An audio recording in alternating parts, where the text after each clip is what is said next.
is an urgent call on the National Assembly to revisit the probe into the $195 million HLSI contract and the ceding, which resulted in the ceding of security and control of our coastal waterways to a questionable private firm.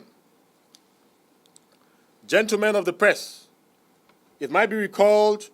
that in November 2017, the Empowerment for Unemployed Youth Initiative, in partnership with other civil society groups, raised alarm over a shoddy contract for the security and control of our coastal waterways valued at $195 million, which contract was awarded to HLSI Security Systems at the time. The clandestine contract contravenes the provisions of the 1999 Constitution of the Federal Republic of Nigeria, as amended,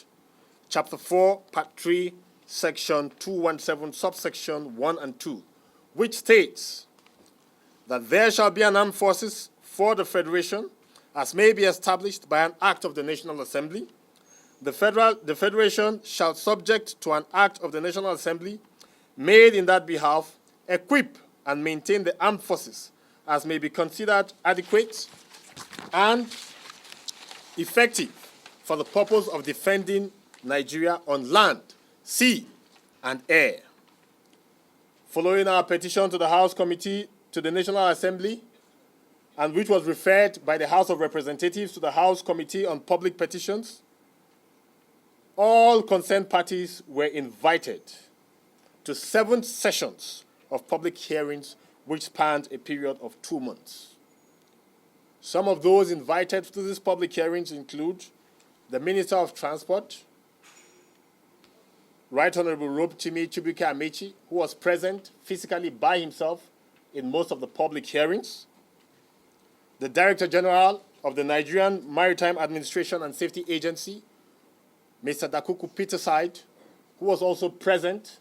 in most of these sessions of the public hearings and also made their positions clear.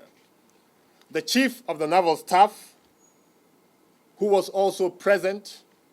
throughout the sessions, and in most circumstances was represented by top officials or officers of the Nigerian Navy. The Minister of Defense, who also sent representatives from the Ministry of Defense. The Empowerment for Unemployed Youth Initiative and our civil society partners, among several other government bodies and entities that were invited to all of these public hearing sessions. We want to therefore use this medium to cry out again and for an umpteenth time to the National Assembly to come to the rescue of Nigeria and Nigerians. This massive fraud and attempt to surreptitiously hijack